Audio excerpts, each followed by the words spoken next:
Hari ini gue kacau karena ngabisin seluruh tabungan hidup gue, lebih dari 6 miliar, gara-gara kecanduan judi. Dan sekarang, gue nggak sanggup bayar pengeluaran bulanan gue.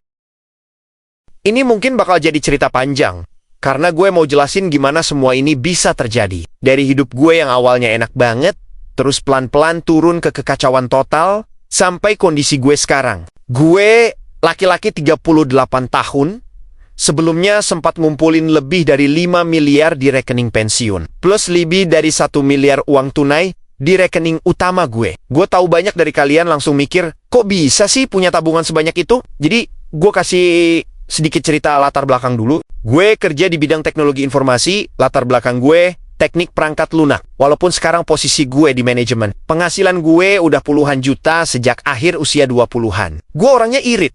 Nabung jauh lebih banyak dibanding orang kebanyakan. Dan jarang beli barang mewah. Kebanyakan waktu gue habisin sendiri. Kadang-kadang keluar. Dan kalau beli barang, gue pilih yang kualitasnya bagus buat hal-hal yang sering gue pakai, tapi nggak berlebihan. Dengan gaya hidup kayak gini, hidup gue cukup bahagia dan stabil. Gue nggak pernah khawatir soal kehilangan kerjaan. Apalagi mikirin besok makan apa. Gue selalu tahu. Kalaupun hidup gue benar-benar ambruk sekalipun, gue masih punya cukup uang buat bertahan hidup sampai tua nanti. Dari dulu gue suka sesekali ke kasino. Mungkin lebih sering dari teman-teman gue. Dan gak pernah jadi masalah. Sampai akhirnya pertengahan tahun lalu, waktu itu gue cuma judi iseng aja. Main game meja biasa. Suatu hari gue ke kasino bawa 10 juta dan duduk main permainan kartu Texas. Dari situ gue menang terus berjam-jam. Uang taruhan naik terus. Dan gue terus menang. Sampai akhirnya, gue pasang taruhan besar. Total sekitar 50 juta dari berbagai jenis taruhan. Meja gue langsung jadi pusat perhatian. Gue lagi di puncak euforia. Semua orang senang karena bandar terus kalah. Dan gue yang menang paling besar. Kartu bagus, lalu jackpot, lalu kartu bagus lagi, lalu jackpot lagi. Gue pasang taruhan besar. Bahkan sering ningkatin taruhan 4 kali lipat tanpa lihat kartu sama sekali. Dan tetap menang.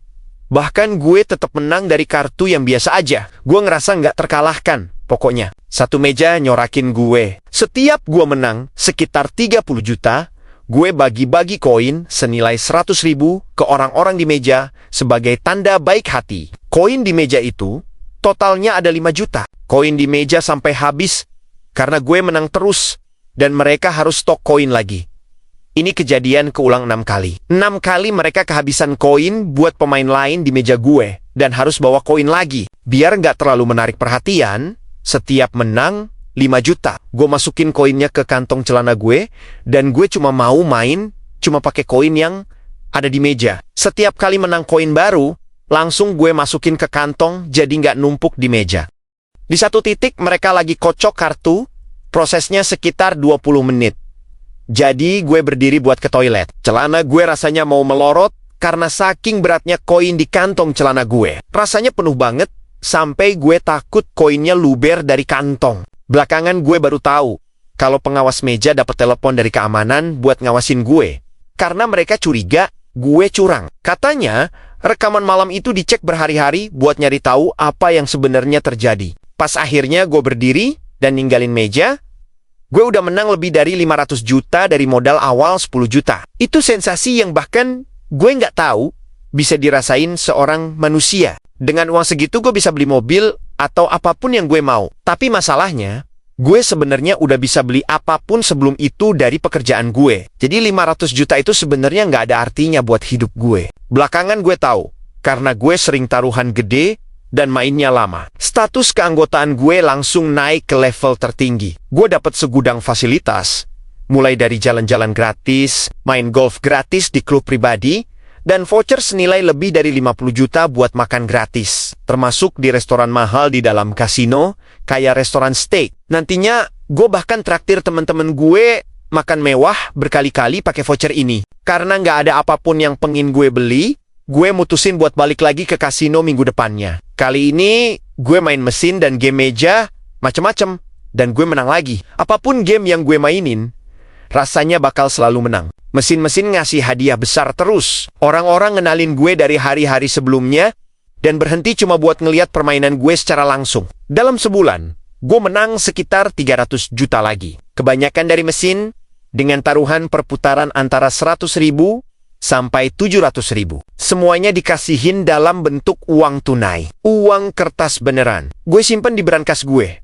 Dan bakal cuma ditumpuk di situ tanpa tujuan lain selain buat dibawa ke kasino lagi. Teman-teman gue bilang, gue super beruntung dan seneng banget ceritain kisah gue. Cerita ngalahin bandar di kasino emang seru buat diceritain. Semua orang tahu gue punya hampir 1 miliar uang tunai di lemari. Waktu itu gue baru beli rumah dan mulai renovasi. Gue ngabisin sekitar 800 juta buat beli cat dinding, peralatan, lantai, dan lain-lain. Tapi waktu ngeluarin uang itu, gue pakai kartu ATM dan tetap nyimpen uang tunainya buat main kasino berikutnya. Minggu-minggu berikutnya, uang tunai itu pelan-pelan berkurang.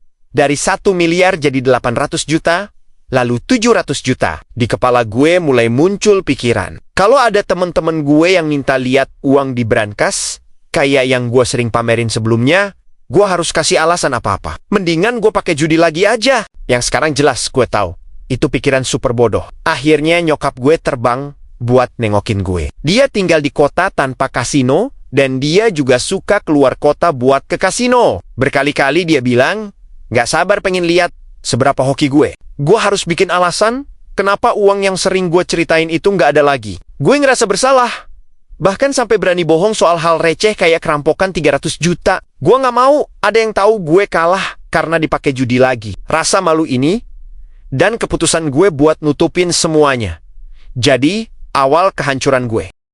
Setelah nyokap gue pulang, nggak ada lagi orang yang bikin gue harus pamerin uang di brankas lagi. Kasino ngasih gue voucher main gratis tiap minggu, dan voucher baru lagi tiap akhir pekan buat main. Gue mulai ke kasino 2 kali seminggu. Alasan gue sih cuma buat abisin voucher gratis.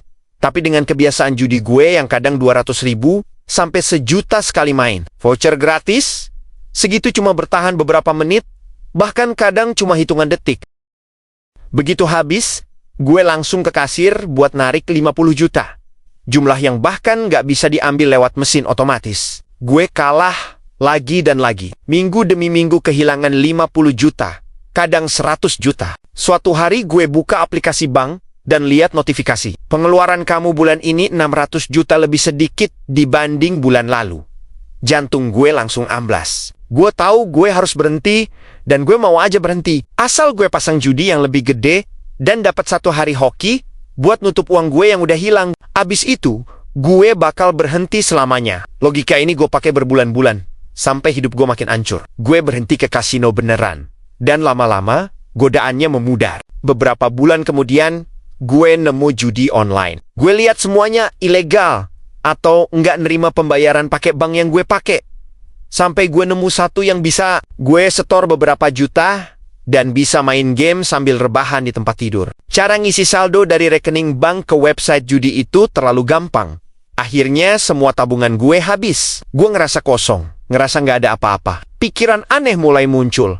Kayak ya udahlah, masang 100 juta lagi juga apa bedanya sekarang. Gue coba pakai kartu kredit, sekadar buat lihat bisa atau enggak.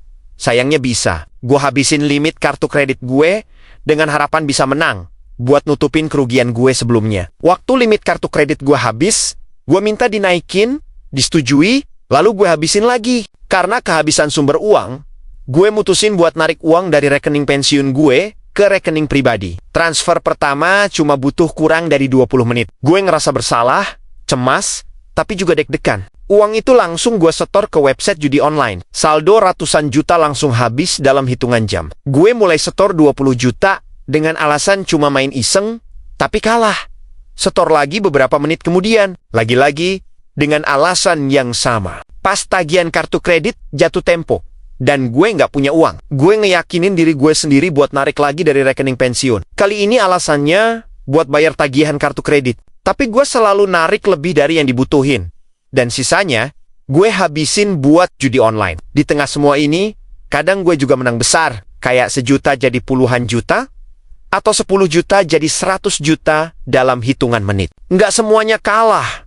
Dan justru itu yang bikin gue ketagihan. Kalau 1 juta aja bisa jadi ratusan juta, bayangin kalau gue masang ratusan juta. Dengan masang taruhan segitu, gue bisa langsung lunasin utang kartu kredit gue. Gue terus narik uang dari rekening pensiun, sampai akhirnya sisa uangnya bahkan nggak cukup buat nutup pajak penghasilan gue dan denda karena narik uang terlalu cepat. Rasa malu gue parah banget. Sampai gue nggak mau siapapun tahu. Gue nggak cerita ke siapapun. Teman-teman terdekat gue, semuanya orang berada, kayak gue dulu.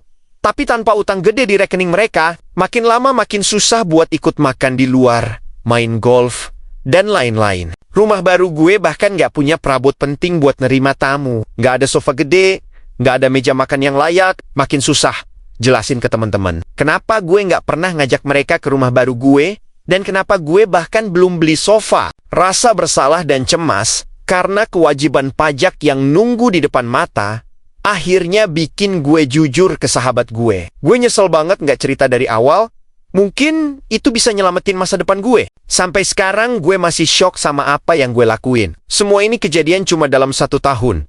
Dan paling parah di 6 bulan terakhir. Sekarang gue udah berhenti total. Gaji gue udah balik teratur. Dan gue punya rencana buat bayar utang gue dan lanjut hidup. Ngomong ke teman gue bikin semuanya jadi lebih jelas. Kalau dipikir-pikir, kayaknya gue waktu itu ada di ambang depresi berat. Nggak mikir jernih, nggak peduli sama diri gue sendiri, semuanya terjadi cepet banget. Dampak dari semua ini bakal gue rasain seumur hidup, tapi beberapa bulan dan 1 tahun ke depan bakal jadi yang paling berat. Saat gue bayar semua utang bodoh yang gue bikin dan nyoba tata ulang hidup gue. Gue harap cerita ini jadi pengingat buat siapapun, jangan berjudi sama sekali. Karena menang justru bisa jadi hal terburuk yang bakal terjadi sama lo. Selesailah cerita tentang gue yang kacau, karena ngabisin seluruh tabungan hidup gue, lebih dari 6 miliar, gara-gara kecanduan judi. Dan sekarang gue nggak sanggup bayar pengeluaran bulanan gue. Sekian cerita hari ini. Salam Divinator.